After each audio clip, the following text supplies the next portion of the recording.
गीता अध्याय 15 के श्लोक 16-17 में 3 प्रभु बताए हैं।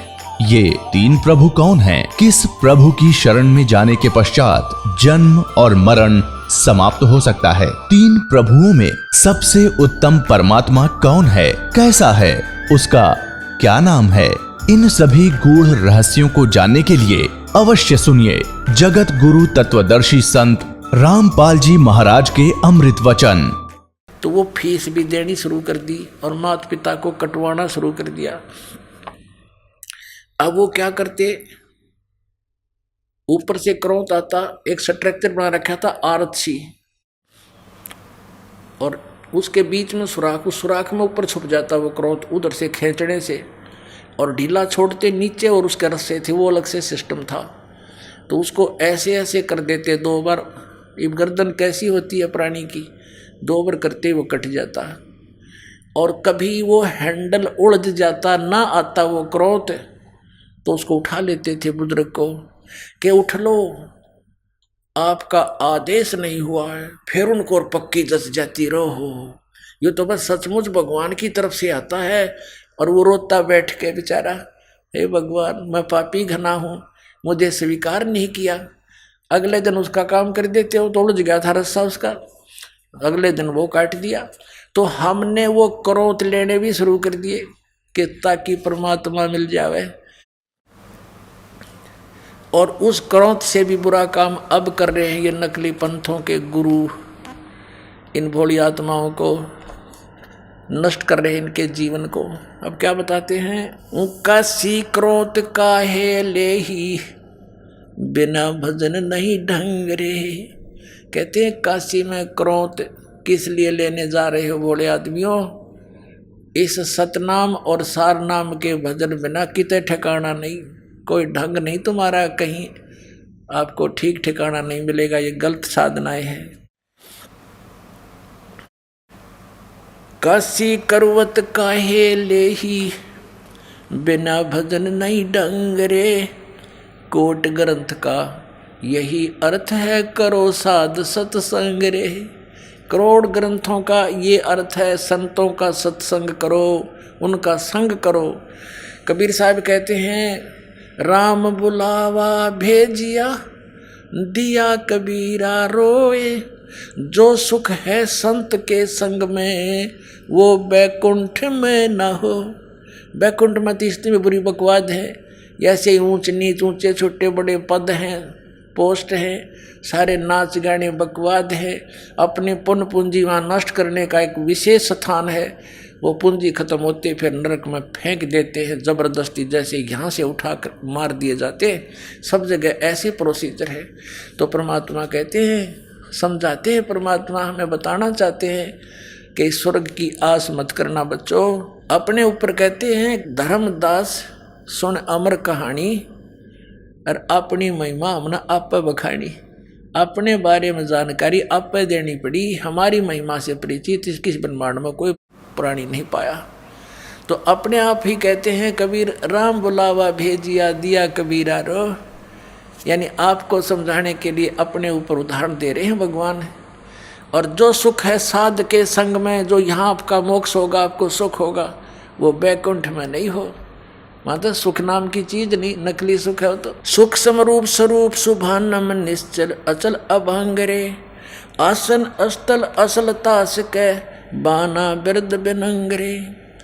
बिन ही पंखों उड़े गगन को, चाल चाल विहंगरे। दिव्य दृष्टि तो दर्श करते हैं, हरदम कला उमंगरे।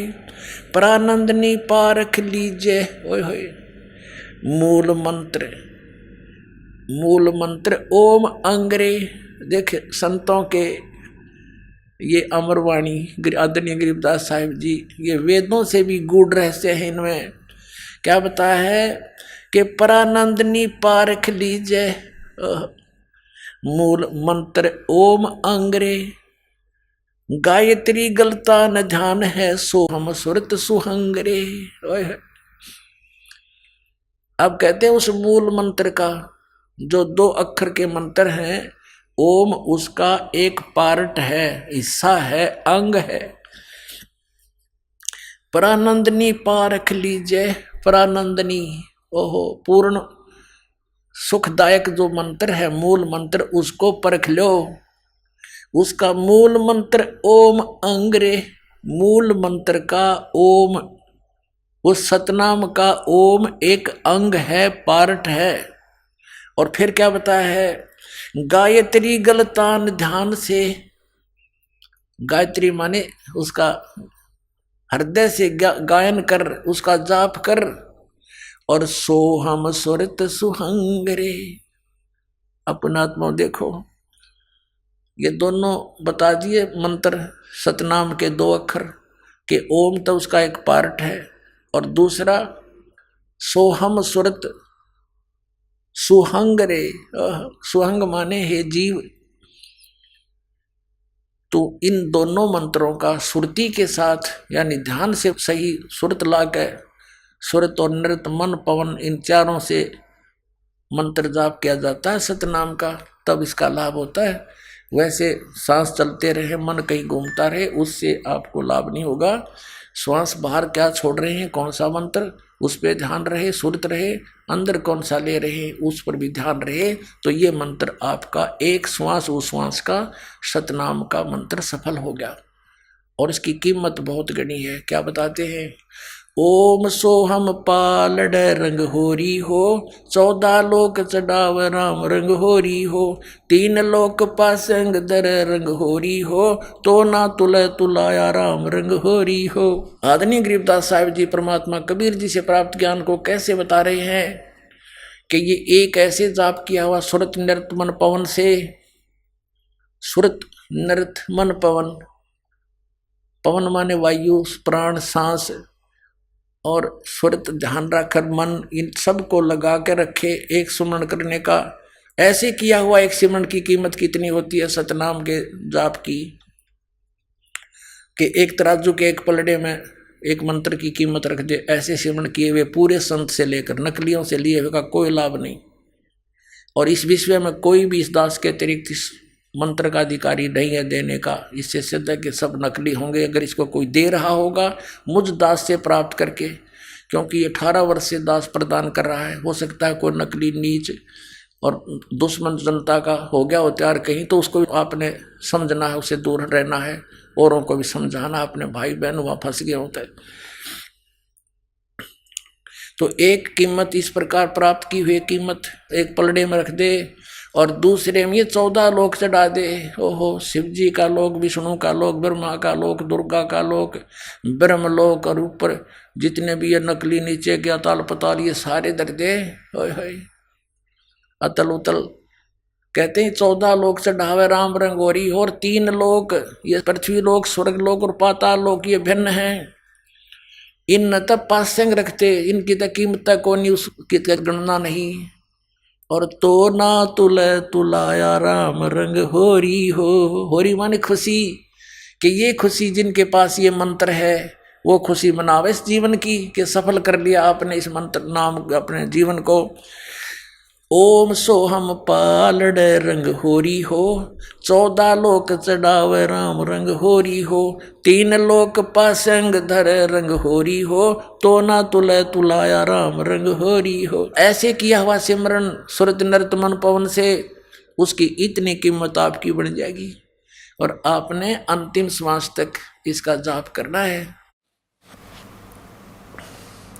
राम नाम रटते रहो जब तक घट में प्राण, कभू तो दीन दयाल के बनक पड़ेगी कान। यानी इस मंत्र का जाप आपने अंतिम श्वास तक जब तक घट में प्राण स्मरण करना है, चलते उठते बैठते, नाम उठत नाम बैठत नाम सोत जागवे, नाम खाते नाम पीते नाम सेती लागवे। हठ योग नहीं करना आपने, ठीक है, बैठ के भी करना है तो ध्यान लगाओ मंत्र पे। यह सुरत शब्द अभ्यास है। हठ योग करना आंख बंद करके कान बंद करके, ये सुरत शब्द नहीं है तो बकवाद है सारी। यानी अपनी सुरती को अभ्यास करे कि इस नाम के ऊपर ये डटे, इस अभ्यास करो कि इस पर कुछ देर रुके, या इसके लिए संघर्ष करो, चलते फिरते उठते बैठते जाओ, फिर रोके मन को, फिर जाओ, फिर रोक के फिर लगावे, ये अभ्यास करना है। और कुछ दिनों में बिल्कुल सेट हो जाएगा। इसको सुरत शब्द अभ्यास बोलते हैं। वो नहीं था, वो गलत साधनाएं थी उनकी। झुंड सुंडो बिला, इससे मोक्ष हो जाएगा। वाह भाई वाह। वो मोक्ष नाम से होगा, सतनाम से, जो 2 अक्षर का है। फिर बताते हैं परानंदनी पारख लीजिए, मूल मंत्र ओम अंगरे, गायत्री गलतान ध्यान है, सो हम सुरत सुहंगरे। सुहंग माने जीव। हे प्राणी, ये 2 मंत्र हैं और इनका सुरती से, ध्यान से, मन से इसका जाप करें। अजप्पा जपो निस्वासरम, जीत चलो जम जंगरे। अजप्पा जाप जपो निस्वासर, दिन रात ये अजप्पा जाप है। श्वास उश्वास से सतनाम का जो जाप आपको दिया जाता है, ये अजप्पा जाप है। यानी इसमें होठ जीभ नहीं हिलानी होती। अजप्पा जाप जपो निस्वासर, जीत चलो जम जंगरे। गरीब दास दर्शन देवा के, देख मया मन भंगरे। कहते इस मंत्र के जाप से फिर मैंने दिव्य दृष्टि खुल गई और परमात्मा के दर्शन करके मन भंग हो गया, चित्त भंग हो गया हमारा। तो एकदम अचंभा सा हुआ, भगवान को देखा, साकार मालिक को देखा। और ये आदरणीय गरीबदास साहब जी कहते हैं, हम सुल्तानी नानक तारे दादू को उपदेश दिया, जात दुलाहा भेद नहीं पाया, वो काशी माए कबीर हुआ। झांकी वे कबीर की नानक की तीवा, वह सिक्खा का गल पड़ी कौन छुटावे था। तो यहाँ गरीबदास जी कहते हैं, दास गरीब दर्शन देवा का, देख भया मन भंग रे। होय होय, को तो एकदम चुंबा सा हुआ हमें। अरे से नानक साहब जी ने परमात्मा का झांकी माने नज़ारा देखा था सतलोक में, फिर देखा उनको बनारस काशी में दानक रूप में। तो उन्होंने वाहे गुरु वाहे गुरु वाहे गुरु वाहे, क्योंकि वो तो भगवान के प्यासे थे इतनी उमंग से कि वाह वाह गुरु के, गुरु तो ये है पूरा इस पृथ्वी पर, कोई गुरु नहीं। तो वाह तेरे की नो करते हैं ना। तो पुणात्मा अब कहते हैं वह सिक्खा गलपड़ी कैसे छुटवावा उसने। असली मंत्र तो ये 2 अक्षर का जो समुद्र की साखी में वो खुद जाप कर रहे हैं, वही से मोक्ष होना था।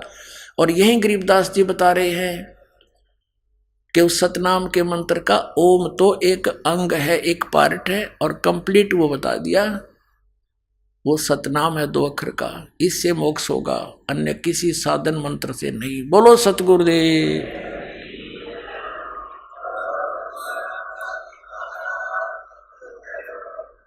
परम पिता परमात्मा पूर्ण ब्रह्म, सारी सृष्टि के रचनहार। कबीर देव जी, कबीर साहब, अल्लाहू अकबर, ये हम सब के जनक हैं, सब के पिता हैं। ये सर्व सुखदाई भगवान है। यो परमात्मा वह भगवान जिसने सारे ब्रह्मांडों की रचना की, जो अमर अविनाशी है। वही परमात्मा पवित्र भारतवर्ष की इस पावन धरती पर काशी शहर के अंदर 120 वर्ष रहे, एक जुलाहे की भूमिका किया करते थे। तो वो कबीर जुलाहा नाम से प्रसिद्ध, दानक नाम से प्रसिद्ध वो परमात्मा सारी सृष्टि के रचनहार है। जो भगवान के गुण, परमात्मा के गुण वेद बताता है, वही लीलाएं परमेश्वर ने अपने विधान अनुसार प्रत्येक युग में की है। क्या की हैं? गोता मारूं स्वर्ग में, जा बैठूं पाताल, कह कबीर ढूंढता फिरूं अपने हीरे मोती लाल। कबीर परमात्मा जी बता रहे हैं अपनी महिमा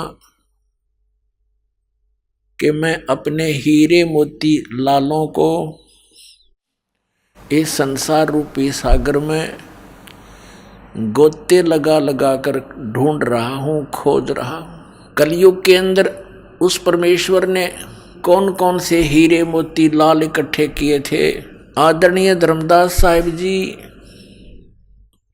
आदरणीय मलुकदास साहिब जी, आदरणीय दादू साहिब जी, आदरणीय नानक साहिब जी, आदरणीय गरीबदास साहिब जी, गांव छुड़ानी, जिला झज्जर, हरियाणा वाले। क्योंकि गरीबदास कई हुए हैं जो संत कहलाए हैं, लेकिन वो इनकम्प्लीट थे, वो काल के ही जाल में थे, तो इसलिए इनका पूरा एड्रेस बताना पड़ता है। आदरणीय गरीबदास साहिब जी, गांव छुड़ानी, जिला झज्जर, हरियाणा वाले। आदरणीय गीसा दास साहिब जी,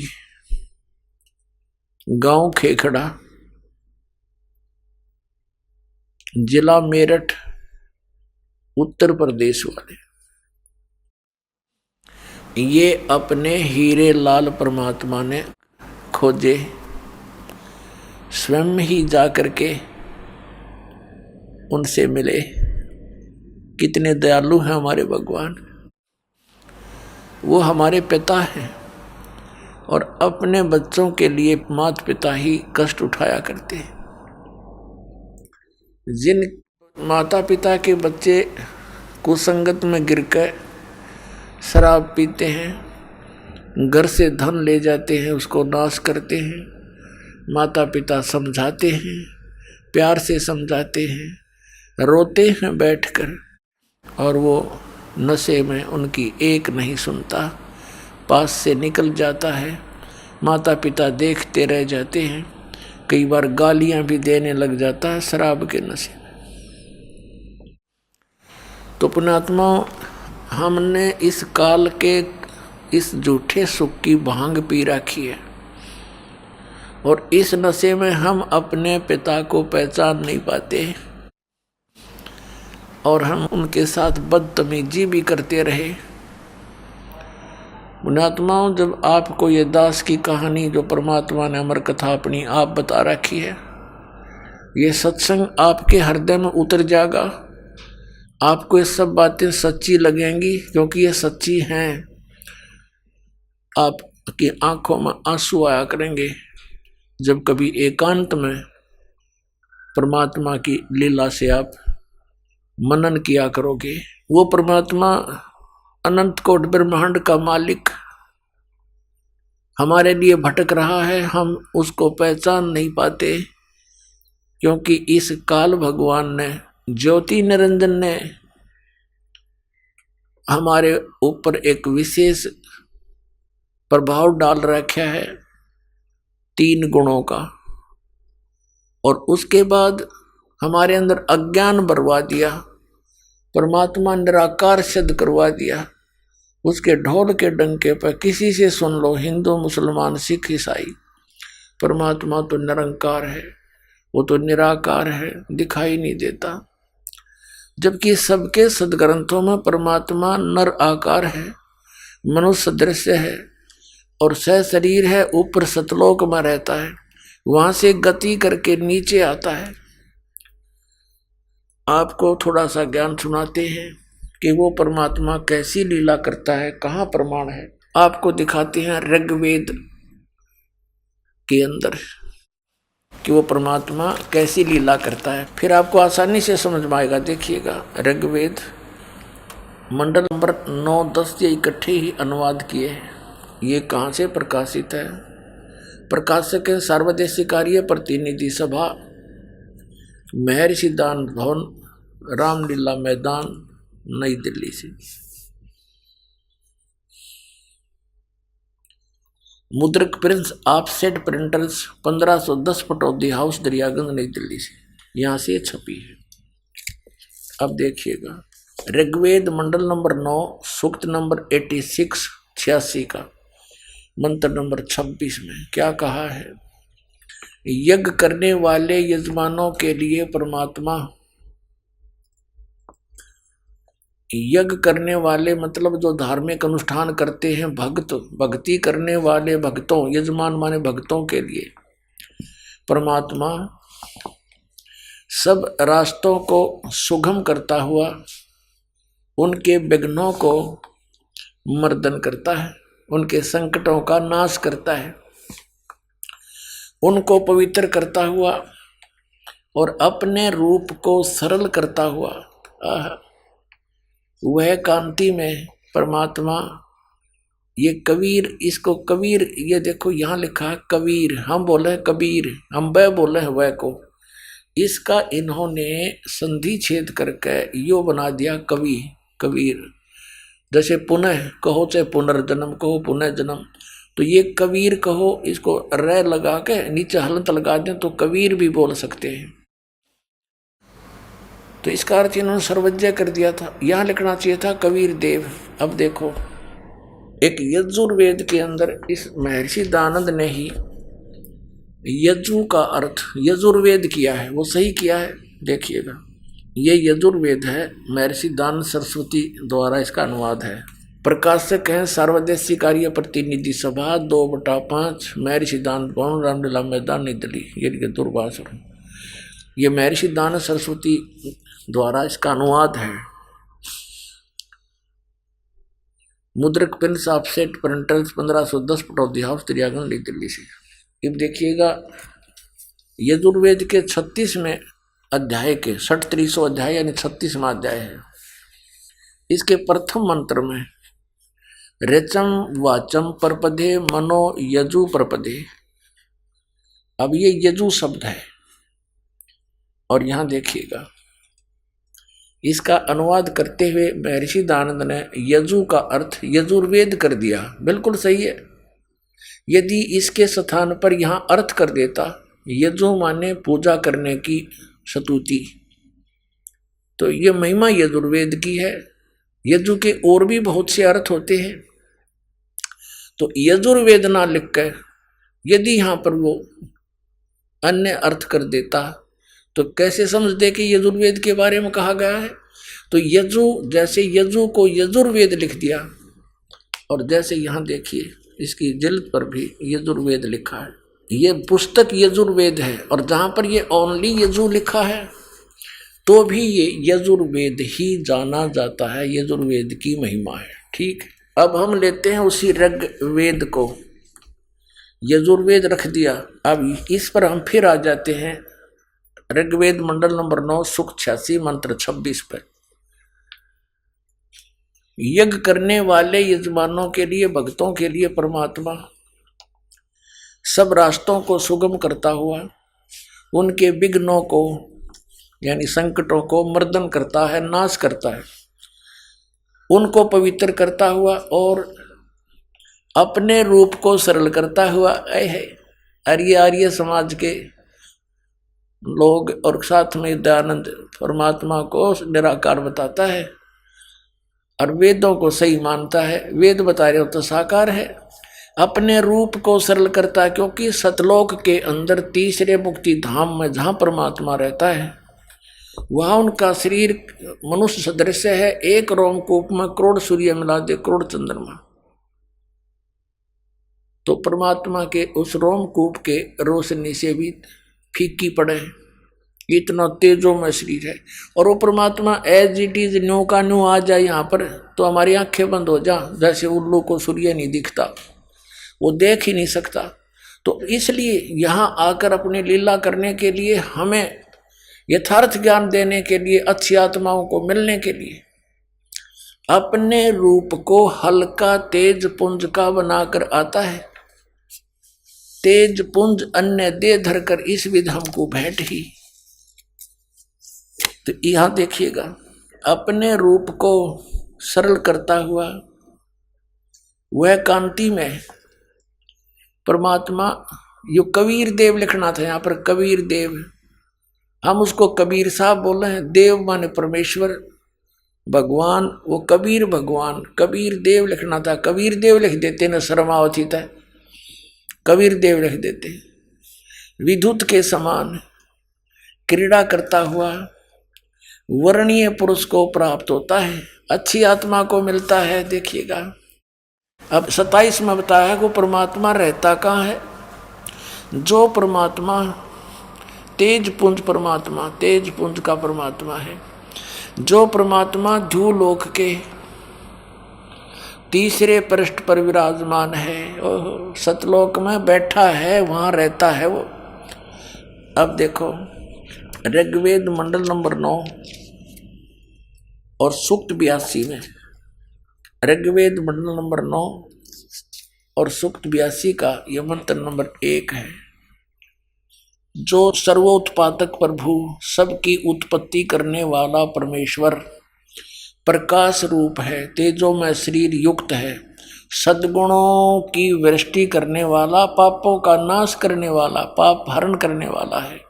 वह राजेव, राजा के समान, राजेव, ये देखना, ये हम पढ़ रहे हैं 269 पे, नए नकली फेरने होंगे और कोई सा प्रश्न दिखा दिया होगा। ये 270 देखो, राजा के समान दर्शनीय है, वो देखने जोगा राजा जैसा, यानी मनुष्य दृश्य है वो भगवान। और वह पृथ्वी आदि लोक लोकांतरों के चारों ओर शब्दमान हो रहा है। वह वर्णीय पुरुष को, अच्छी आत्मा को, जो दृढ़ भक्त है उसको पवित्र करता हुआ प्राप्त होता है। यानी अच्छी आत्मा, दृढ़ भक्त उसको मिलता है। जिस प्रकार विद्युत स्नेह वाले स्थानों को आधार बनाकर प्राप्त होता है। अब देखो स्पष्ट कर दिया, जैसे आकाशीय बिजली ऐसी धातु पर गिरती है जहां उसका अट्रैक्शन होता है, और जगह नहीं गिरती वो। जैसे पुराने समय में पहले कांसी धातु के बेले और थाली हुआ करती थी। वर्षा के दिनों में कोई थाली या बेला बाहर रह जाता था घर से आंगन में, हमारी दादी जी कहती थी हमारी माता ताई जी को, काकी जी को, कि वो थाली अंदर रख दो ना तो बिजली गिर जाती है इस कांसी धातु पर। तो यही उदाहरण दिया है वेद में कि वो परमात्मा ऐसे अट्रैक्ट होता है उस पुण्यात्मा पर जो अच्छी आत्मा है, और उन्हीं को मिलता है क्योंकि वो दृढ़ भक्त होते हैं। जो कह दिया भगवान ने वो टस से मस नहीं होते। जैसे परमात्मा ने इन सभी पुण्यात्माओं को, जिनको वे मिले थे, आदरणीय धर्मदास साहिब जी को, आदरणीय मलुकदास साहिब जी को, आदरणीय नानक साहिब जी को, आदरणीय दादू साहिब जी को, आदरणीय गरीबदास साहिब जी गांव छुड़ानी जिला ददर हरियाणा वाले को, आदरणीय गीसा दास साहिब जी को गांव खेकड़ा जिला मेरठ उत्तर प्रदेश वाले, इनसे कहा था। जैसे धर्मदास जी को कहा, वो तो रिटर्न में हमारे पास है, बाकी यह सलाह सभी को दी थी परमात्मा ने कि धर्मदास मेरी लाख दुआई, ये मूल ज्ञान की तबार ना जाई, ये मूल मंत्र, मूल ज्ञान, सार नाम, ये किसी को बताना नहीं, तुम जाप करते रहो। इसी प्रकार आदरणीय नानक साहिब जी से कहा था कि ये मंत्र भी किसी को डिस्क्लोज ना करना, नहीं तो बिचली पीढ़ी हंस नीते रही। तो उन पुण्यात्माओं ने परमात्मा के लिए न्योछावर हो गए वो। जैसे नानक साहिब जी ने सतनाम 2 अक्षर के मंत्र का किसी भी सिख को उसकी आवाज़ नहीं लगने दी, एक बार बोल के अवश्य सुना दिया, प्रमाणित करने के लिए विधि नहीं बताई। मर्दाना ने जब वो जाप करने शुरू किया तो उसको सजा भी मिल गई। इससे भय बन गया पूरे सिख समाज में कि इस नाम का जाप भूल कर नहीं करना। यदि ये गुरु ग्रंथ साहिब में वाणी प्राण सिंह वाली आ जाती तो ये नकली पंथ, राधा स्वामी पंथ, धन धन सतगुरु पंथ या दूसरे पंथ जो पनपे हुए हैं, जैसे ये बालगेश्वर वाला पंथ, अंसादेश वाला, सतपाल वाला, और बाकी ये नकलची हैं सारी, आसाराम जैसे और सुधांशु जैसे, ये सारे ये नाम शुरू कर देते। अब नाम से मोक्ष होना, बीज से पौधा बनेगा। अब आम के बीज से आम का पौधा बनेगा, आम का पेड़ बनेगा, बबूल के बीज से बबूल का बनेगा। तो नाम से मोक्ष होना, नाम इनके सब के नकली, तो ये सब यूजलेस है उनकी साधनाएं, अब फेल हो गए सारे। बुद्धिमान समाज है आज बहुत ज़बरदस्त, जिसने ऐसे आइटम बना लिए इंटरनेट, कंप्यूटर, ऊपर सैटेलाइट, यहाँ बैठे पता नहीं कहाँ कहाँ देख लेते हैं। और जब इनको पता चलेगा कहाँ डरे डोरे हो, ये साइंस कितना काम देगी तुम्हें। अगर 2-3 वर्षा ना हुई तो सब फेल हो जाएंगे। इंटरनेट इनको देखने भी ना रहेगा, टक्कर मारे मारे मरेंगे। और भगवान प्रसन्न रहेगा तो कुछ नहीं होगा, यहाँ भी सुखी और सतलोक में चले जाएंगे। अब कहने का भाव ये है कि हम वो दृढ़ भक्त थे, उन्होंने किसी को नहीं बताया। पूरा सिख समाज उस सतनाम से वंचित है और उस बिना मोक्ष नहीं हो सकता। लेकिन वो दयालु थे, उन्होंने वाणी के पाठ का अपने समय से ही पाठ कराना शुरू कर दिया था, यानी सत्संग शुरू कर दिए थे, भंडारे शुरू करवा दिए थे।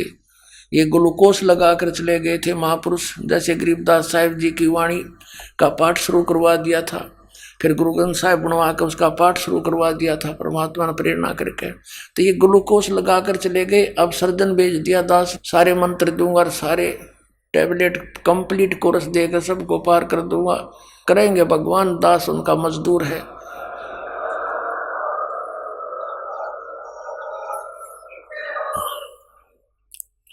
अब वो बिचली पीढ़ी आ गई जिसके लिए सारा खेल इन महापुरुषों ने, भगवान ने मिलकर खेला, काल के जाल से बचाए रखी सतभक्ति को। अब आगे देखिएगा, ऋग्वेद मंडल नंबर 9 और सूक्त 82 का मंत्र आपने एक देख लिया कि वो परमात्मा अपने दृढ़ भक्त को पवित्र करता हुआ वर्णीय पुरुष को मिलता है। जैसे विद्युत आकाशीय बिजली स्नेह वाले स्थानों को आधार बनाकर प्राप्त होता है। अब नंबर 2 में क्या कहा, किस उद्देश्य से आता है भगवान? पर हे परमात्मा, उपदेश करने की इच्छा से आप, यानी तत्व ज्ञान बताने की इच्छा से आप महापुरुषों को प्राप्त होते हो, अच्छी आत्माओं को मिलते हो, और आप अत्यंत गतिशील पदार्थ के समान यानी तीव्रगामी होकर के हमारे आध्यात्मिक यज्ञ को प्राप्त होते हो हैं। आप कबीर देव हैं, आप कबीर देव हैं। वेद मेरा भेद है, मैं ना वेदन के माही, और जोन वेद से मैं मिलूं, ये वेद जानते नाही। परमेश्वर परम पूज्य कबीर साहब ने कहा था कि धर्मदास, ये चारों वेद मेरी ही महिमा का गुणगान करते हैं, लेकिन इनमें वर्णित विधि से मेरी प्राप्ति नहीं हो सकती, और जिस विधि से मेरी प्राप्ति हो सकती है वो वेदों में नहीं, क्योंकि वो परमात्मा स्वयं ही आकर बताता है। वो सूक्ष्म वेद है जो दास को उपलब्ध हुआ और दास ने समझा परमेश्वर कबीर जी गुरु जी की कृपा से, और उस सूक्ष्म वेद को कबीर पंथी जो 12 के 12 पंथ वो नहीं समझ सके, और ये सब काल के पंथ थे वह। और ये राधा स्वामी, धन धन सतगुरु, सच्चा सौदा, जय गुरुदेव, दिनोद वाला, बिहानी वाला, ये सारे एक कुएं के पानी, आगरा वाला, ब्यास वाला, ये राधा स्वामी, इनके पास वो मंत्र नहीं, मंत्र से मोक्ष होगा, इस नाम बिना मोक्ष हो नहीं सकता, और वो इनके पास नहीं, तो ये सारे काल के ही जाल में फंसे हुए थे। अब ये लीला करता है परमात्मा, वो किन किन महापुरुषों को मिले? आदरणीय धर्मदास साहिब जी को मिले। दर जिंदे का रूप शैल वृंदावन की नी, तहां मिले धर्मदास करते हैं बहुत अधीनी। आदरणीय गरीबदास साहिब जी ने कहा, हम सुल्तानी नानक तारे, दादू को उपदेश दिया, जात जुलाहा वेद न पाया, वो काशी माए कबीर हुआ। वो किन किन को मिले परमात्मा? जिंदा महात्मा का रूप बनाकर धर्मदास जी को वृंदावन में मिले। दर जंदे का रूप शैल वृंदावन की नी, तहां मिले धर्मदास करते हैं बहुत अधीनी। एक जिंदा महात्मा का रूप बना के परमात्मा कबीर जी कहाँ गए? धर्मदास को वृंदावन में मिले, मथुरा में। और धर्मदास जी वहां गए हुए थे तीर्थों पर यात्रा करते हुए, उस वृंदावन के जोड़ में नहान गए थे तीर्थ में। और नहान होकर बाहर बैठे जब परमात्मा ने उनसे प्रश्न किया कि हे महाराज जी, मैं तो जिज्ञासु व्यक्ति हूँ, मैं सब संतों के पास जा चुका हूँ, मेरी संतुष्टि नहीं हुई, कृपा मुझे कोई ज्ञान सुनाओ भगवान का। जब धर्मदास लगा गीता की महिमा सुनाने, तब परमात्मा ने उनसे प्रश्न उत्तरी की कि मैं एक जिज्ञासु व्यक्ति हूँ। स्वयं तो अपने आप को तो दास बताया, और उस धर्मदास जी को उसको महात्मा कहा, हे महात्मा जी, मुझे कुछ ज्ञान सुना दो। तो उनसे काफी प्रश्न उत्तरी हुई। फिर परमात्मा ने कहा कि आप गीता जी को मानते हो? कहाँ जी। भगवान कौन है? प्रश्न किया परमात्मा ने कि श्री कृष्ण, श्री विष्णु जी, श्री शंकर जी और ब्रह्मा जी, ये सर्वेश्वर महेश्वर, इनकी जन्म मृत्यु नहीं होती।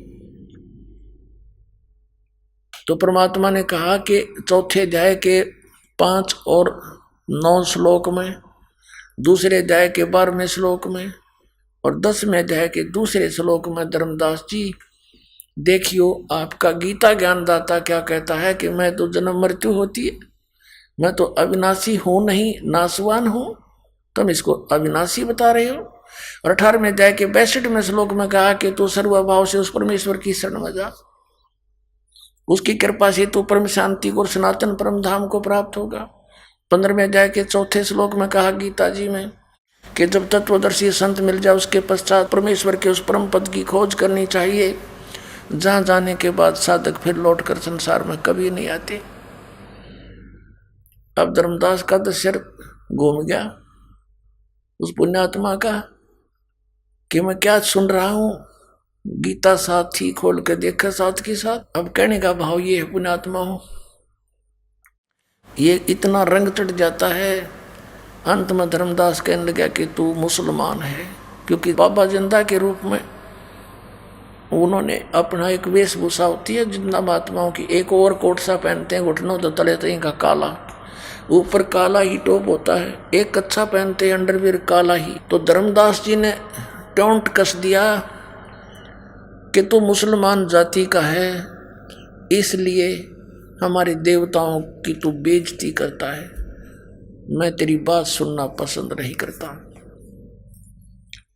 अब यूं कहते ही परमात्मा अंतर ध्यान हो गए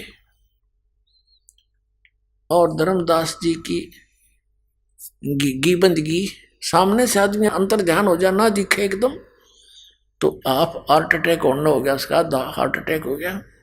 क्यों था कौन ये भी समझ गया, फिर सोचा कोई सिद्ध पुरुष होगा, फिर शांति से जब सोचा कि ये कुछ भी था, लेकिन ज्ञान इसका 16 अन्य था, सारी साची कह था, और मैंने तो जानबूझकर बकवाद करके और इस अनमोल ज्ञान से मैं वंचित रह गया। बड़ा चिंतित हुआ, सारी रात करवट लेता रहा। अगले दिन फिर उसने सोचा अब क्या की भक्ति करूं, जिसकी भक्ति कर रहा था वो तो नाशवान है, और भी काफी चर्चा हुई थी।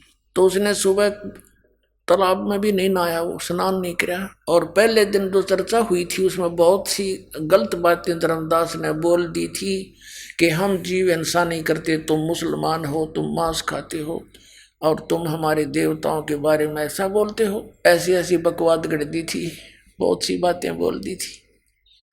सुबह उसने धर्मदास जी ने ना स्नान किया उस सरोवर में, मथुरा वाले में, अपनी रोटी बनाई और सोचा खा के चालू करने। अब सुबह उठा, लकड़ी जलाई, चूल्हे में खाना बनाने लगा, सब्जी सब्जी पकाई। एक मोटी लकड़ी लगा रखी थी, वह बीच में थोची थी। सहयोगी लकड़ी लगा करके उसमें अग्नि लगा कर खाना बना रहा था। खाना बनाते बनाते कुछ सूर्य उदय सा हो गया, रोशनी सी हो गई, साफ दिखाई दे रहा था सब कुछ। रोटी बनाते बनाते लकड़ी जलती जलती बिल्कुल चूल्हे के पास उसका एंड आ गया, अंतिम सिरा आ गया उस लकड़ी का, जो मोटी लकड़ी थी। उसमें क्या देखा कि चींटियां अपने अंडे मुख में लेकर बाहर निकलने की चेष्टा कर रही हैं, लेकिन बाहर के हिस्से पर उस पे तरल पदार्थ उबल रहा था, जैसे गिल्ली लकड़ी हो थोड़ी बहुत, तो पीछे से उसमें तरल पदार्थ एक पानी सा उबल रहा होता है। बाहर निकलने की चेष्टा कर रही हैं तो उस तरल पदार्थ जो उबल रहा था उसके ऊपर गिर गिर के चटक चटक होकर जल रही है। अब धर्मदास एक बार हक्का बक्का रह गया कि आज तो मैंने जुल्म कर दिया, इतनी ढेर सारी चींटियां फूंक डाली इस लकड़ी में, तो बहुत इतनी लंबी थी और जलती जलती आज निकट आ गई है भगवान, आज तो करोड़ों चींटी मर गई। रोए, बड़ा दुखी हो गया। तो उसने उसी से मैं अग्नि बुझा दी, जितनी रोटी बनी थी बन गई। अब उसने सोचा कि इसका प्रायश्चित करूं, आज मैं भूखा रहूंगा और इस भोजन को किसी साधु संत को खिला दूं। अब परमात्मा कहते हैं सोचल सीधर मैं करूं अपने जन के काज। अगले दिन परमात्मा ने क्या किया, एक हिंदू साधु का रूप बना के और एक वृक्ष के नीचे बैठ के धर्मदास जी वो थाली में डाल के सारी सब्जी चला संत की खोज में। सामने देखा एक संत बैठा है, वहां जाकर के रख के थाली और कहा महाराज जी भोजन पा लो। परमात्मा बोले धर्मदास रख दे भाई, भूख लगी है। धर्मदास जी ने सोचा भाई कोई जानकार सा दिखा है, सोचा मैं भंडारे करता रहता हूं, ये महात्मा गया होगा कभी। अब रख दी थाली। परमात्मा ने एक लोटा रखा था जल का, जल लिया उसमें से थोड़ा सा और एक मंत्र सा बुदबुदाया और छींटे मार दिए। पूरी बनी बनाई रोटी और सब्जी के थाली में रखी के देखते ही देखते क्या हुआ कि सारे भोजन की चींटी बन गई, अंडे मुंह में लेकर और थाली से बाहर निकलने की चेष्टा करते हैं, सारी थाली काली होगी चींटियों से। तो परमात्मा उसी जिंदा महात्मा के रूप में बदल लिया रूप परमात्मा ने और कहा रे धर्मदास कल क्या कह रहे थे आप कि हम मुसलमान तो जीव हिंसा करते हैं और तुम जीव हिंसा नहीं करते। जब धर्मदास ने देखा ये तो काल वाला महाराज जी है, चरणों में पड़ गए, ये भगवान मेरा माफ कर दो, मैं पापी आत्मा दाता, मैंने गलती कर दी। परमात्मा ने कहा तेरे से तो कसाई भी अच्छा, तेरे एक के दिन में इतनी मार दी, इतने जीव हिंसा कर दी। दर्जन दे का रूप शैल वृंदावन कीनी, तहाँ मिले धर्मदास करते हैं बहुत अदीनी। बहुरंगी बरियाम कामनी कामी सोई, दर सतगुरु का रूप धनी उतरे हैं लोई। गरीबदास जी कह रहे हैं कि बहुरंगी वरियाम, बहुत प्रकार के रूप बनाने वाला परमात्मा, और निकामी सोई यानी केवल निस्वार्थ भाव से हमारे लिए यहाँ आते हैं। और धर सतगुरु का रूप धनी उतरे हैं लोई। धनी सबके मालिक, सबके स्वामी, वो एक सतगुरु का रूप धर के, रूप बना के और यहाँ नीचे आए हैं। बहुरंगी बरियाम कामनी कामी सोई, दर सतगुरु का रूप धनी उतरे हैं लोई। उतरे हैं, चल कर आए सतलोक से, और वही वेद बताते हैं कि वो परमात्मा वहां से गति करके आता है। अच्छी आत्माओं को मिलता है जो दृढ़ भक्त होते हैं और उनको उपदेश देने के लिए आते हैं। और वही ये महापुरुष बताते हैं कि वो किस उद्देश्य से हमें मिले थे, कैसा ज्ञान दिया उन्होंने। तो who is God, Kabir is God, clear concept हो जाता है इनसे। पुण्यात्माओं, आज से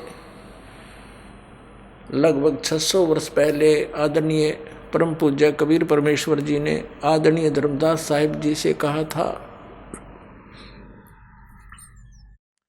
जब धर्मदास जी ने पूछा कि हे भगवान हम तो नीच हैं दाता, आप कितने दयालु हो, हमने आपके साथ कैसा जुल्म किया, धोखा किया, आपको छोड़कर हम इस काल को चाहने लगे, जिस कारण से हम यहाँ आ गए। हमारे को तो दाता जो सज़ा मिल रही है ये बहुत कम है। गधे कुत्ते सूअर बन के यहाँ रोग कष्ट हम भोग रहे हैं। मनुष्य जीवन में भी कोई सुखी नहीं। हमने जो अपराध किया है उसके प्रतिफल में ये सज़ा बहुत कम है। फिर भी परमात्मा आप दयालु हो। हे परमेश्वर, आप कहते हो कि मैं कलयुग के अंदर फिर आऊँगा। इसी कलयुग में जो बीच की पीढ़ी होगी, अब तो बहुत ही अच्छा समय है। अब ही आपकी कोई मानने को तैयार नहीं। और आगे चल के परमात्मा कब आप दया करोगे इन पे, अपनी प्यारी आत्माओं पर। आगे जाकर तो कलयुग में कहते हैं बहुत बुरा हाल हो जाता है। इतिहास में लिखा है, सदग्रंथों में लिखा है कि लोग सभी कृतघ्नी हो जाएंगे, भगवान की भक्ति करना छोड़ देंगे, सब मांसाहारी हो जाएंगे, दुराचारी हो जाएंगे, और कहीं भी पंचायतों में और कोर्टों में न्याय नहीं रहेगा। तो हे प्रभु, फिर कब दया करोगे? फिर तो कोई सुनेगा नहीं आपकी। तब परमेश्वर ने कहा था, धर्मदास, कलयुग बीते 5500 पाचा, और तब ये वचन मेरा होगा साचा। कौन सा वचन? कि हम ही चलकर कलयुग में 12वें पंथ के अंदर आगे जाएंगे, और फिर सभी पंथों को मिटा करके, सभी धर्मों को एक करके और तत्व ज्ञान समझाएंगे। और फिर सभी आत्माएं, चाहे किसी भी पंथ मजहब धर्म में वो रह रही है, वो सभी कबीर साहब की शरण में, मेरी शरण में आ जाएंगे। पूरे विश्व में मेरा ही नाम, मेरा ही ज्ञान रहेगा, और सभी ये पंथ ये फेल हो जाएंगे।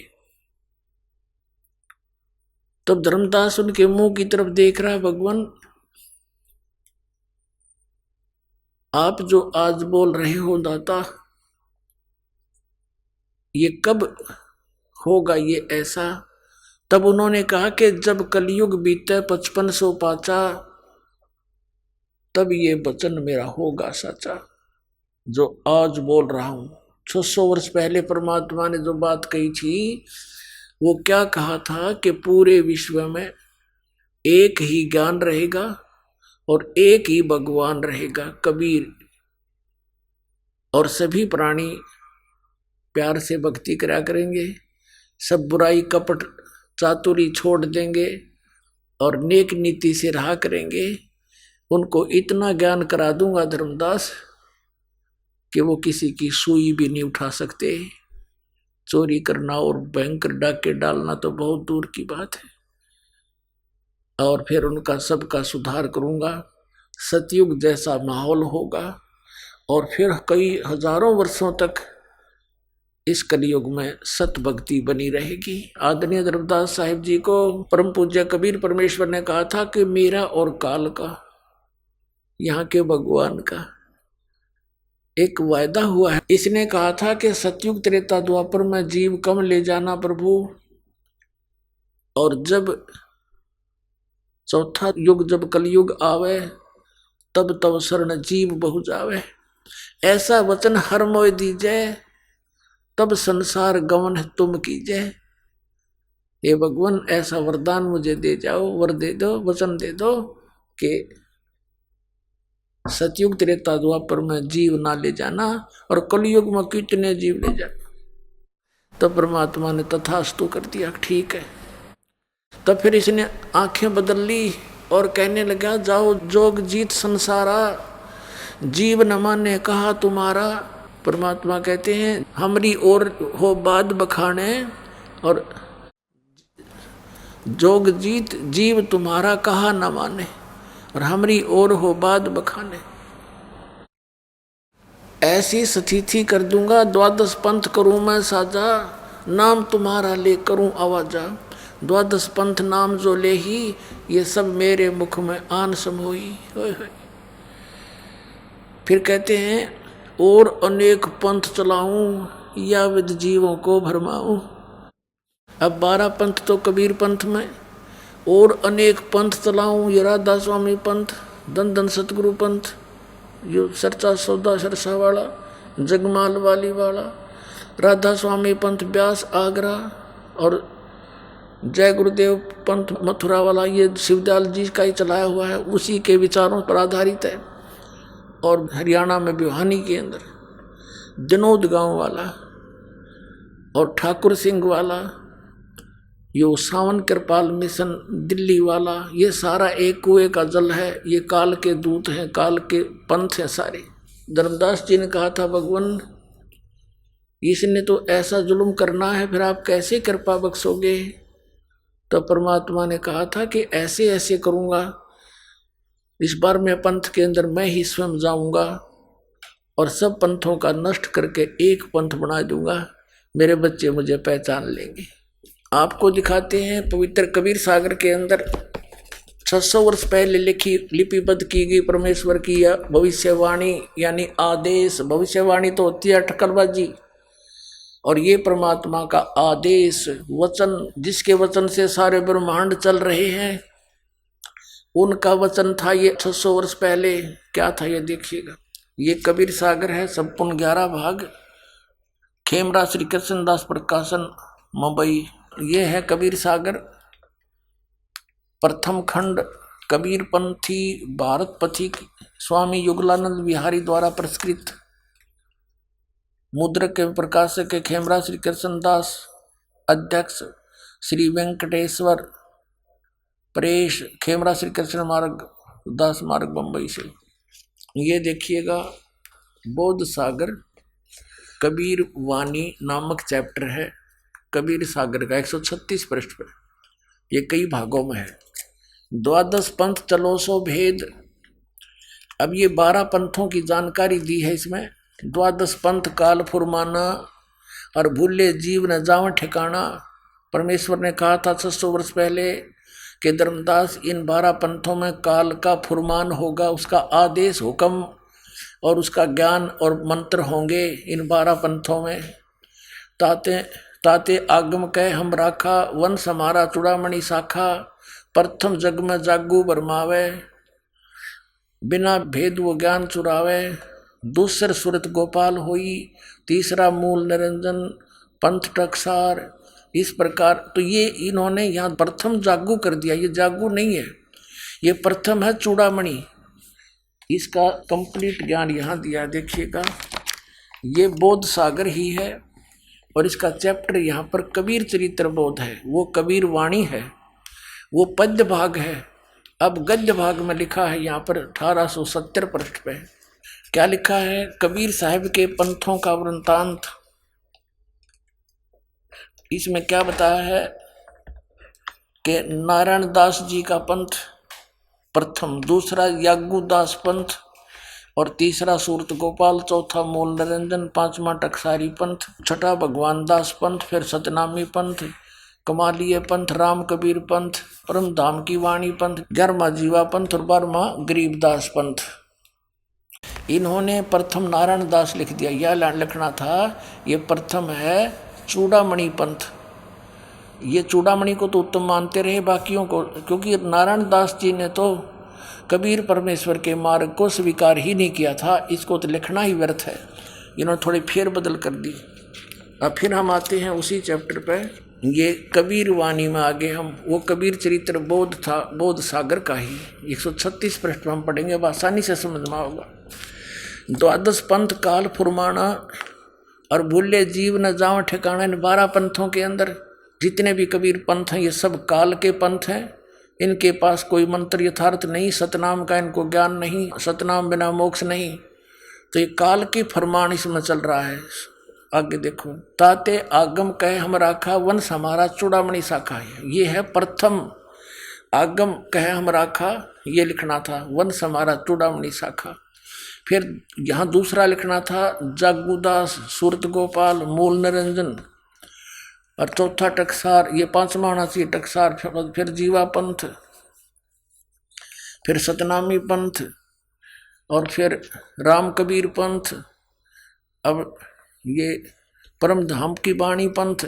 अभी इन्होंने 10वें तक ते लिख दिया, आगे आगे फैस होगी इनकी, भूल गए आगे। अब देखो ये साखी, अब यहाँ लिखा है 11 परम धाम की वाणी।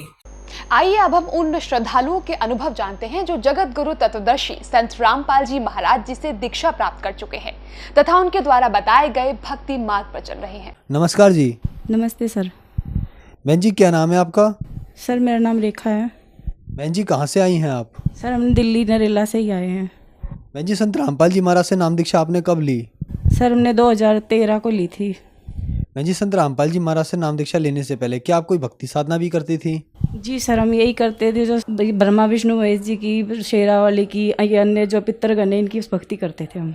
तो फिर आप संत रामपाल जी महाराज की शरण में कैसे आई?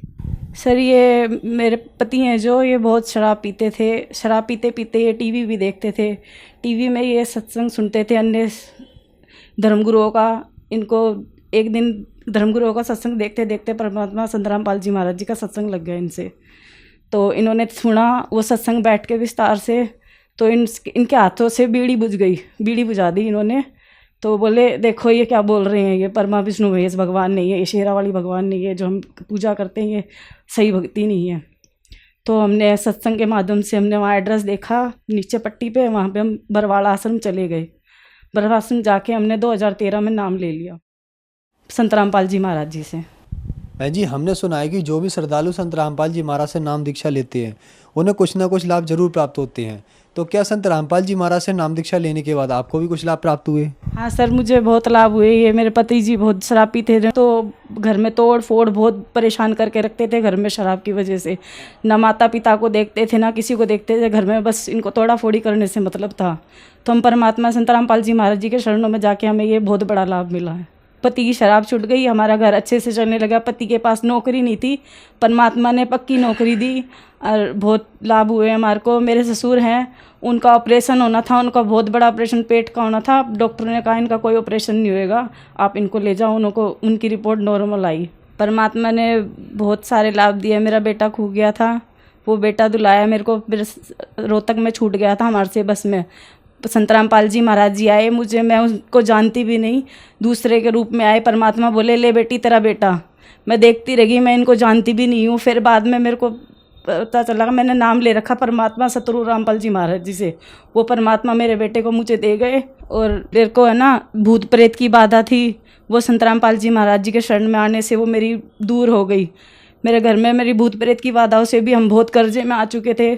हमारे आते थे ये ज्योतिषी ये करने के लिए 1-1 लाख रुपया ले जाते थे, लेकिन उनसे कोई लाभ नहीं मिला। लाभ मुझे संत रामपाल जी महाराज जी से मिला। संत रामपाल जी महाराज जी ने मेरे घर में बहुत सुख शांति कर रखी है। हम चैन की रोटी खाते हैं। हमारे परमात्मा ने बहुत, संत रामपाल जी महाराज जी ने बहुत दया कर रखी है हमारे ऊपर। बहन जी संत रामपाल जी महाराज से नाम दीक्षा लेने के बाद आपको बहुत सारे लाभ प्राप्त हुए। तो जो श्रद्धालु आपको देख रहे हैं, खास करके वो महिलाएं जो आज भी दुखी हैं किसी ना किसी चीज़ से, उनके लिए आप क्या कहना चाहेंगी? मैं उनसे यही कहना चाहूँगी, हमारे संत रामपाल जी महाराज जी के सत्संग सुने। अन्य भिन्न साधना चैनलों पे, कई चैनलों पे आते हैं, उनके सत्संग सुने और उनके नीचे पीली पट्टी आती है, देख के परमात्मा से नाम ले और मेरे की तरह सुख जीवन जिए। धन्यवाद बहन जी। सच्चाई।